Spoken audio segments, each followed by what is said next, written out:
man dee a doom dum day, a doom dum day, do do do do.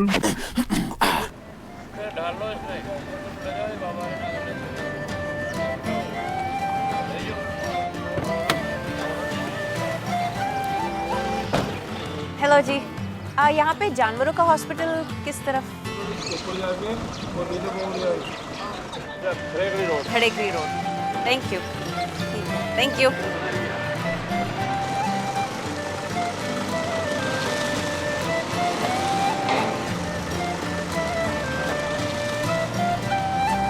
बहन जी, ये जानवरों का हॉस्पिटल कहाँ है? सीधा?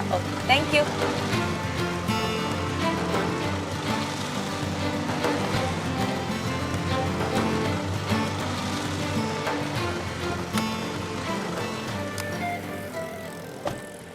Welcome to Heavy Petting. Today I'm here at the Tree of Life for Animals in Ajmer. In short, it's known as TOLFA.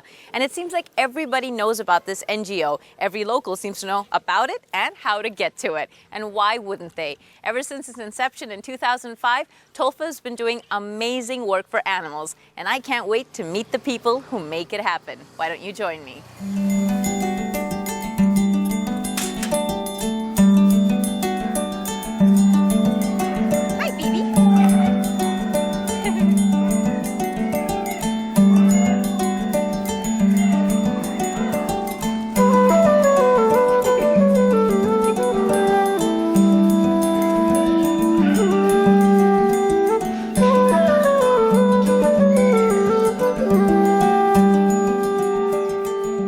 Impressive center, the Tree of Life for Animals, tucked away in a corner in Rajasthan, Ajmer. Well, I've got somebody here, Gemma, who's going to tell me a lot more about it. How are you, Gemma? I'm good, thank you, Seema, and thank you for coming to visit us today. Absolutely, our pleasure.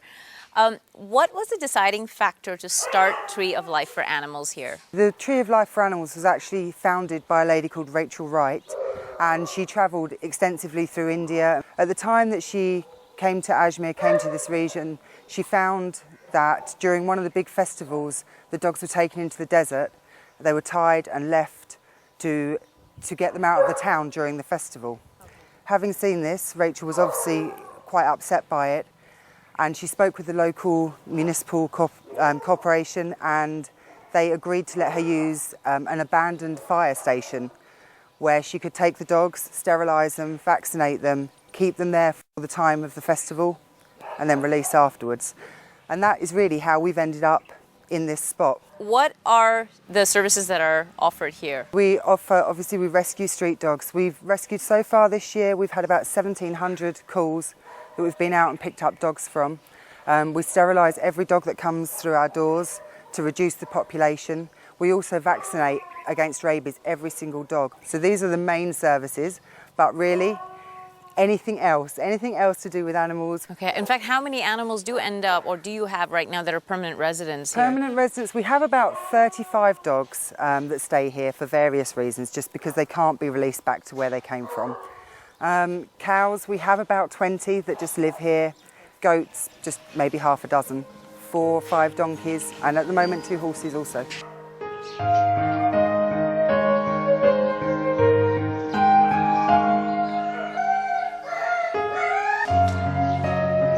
And these horses, for example, what's their story? Why did they end up here? There's a large fair every year in Pushkar called the Camel Fair, which is a very popular occasion. I was called during the Camel Fair by a Canadian lady saying that she'd seen this horse there who was in a lot of distress, very thin, and also had a wound. Could we help? So of course we said yes. So between 4 or 5 different charities we arranged to go and collect this horse. We actually bought the horse because this is what we had to do to get him.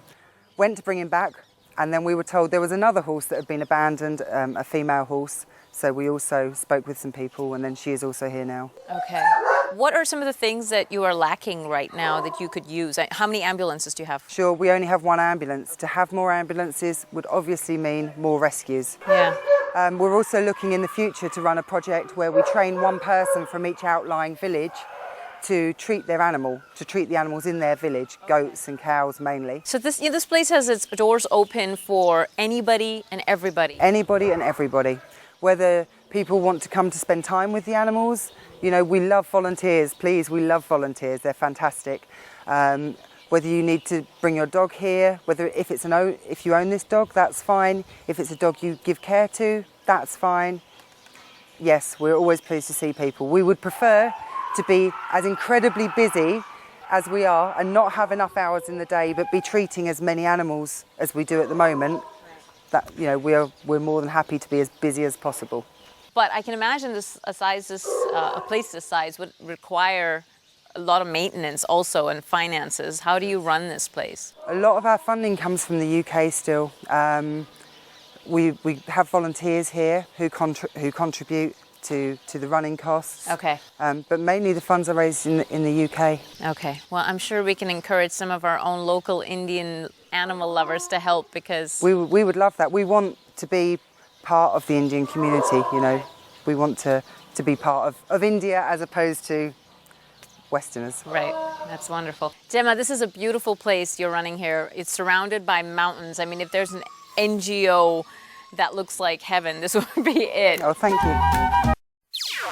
NDTV's cricket app, Android and iPhone, fastest scorecard, special analysis, and much more. Download free. ndtv.com/apps.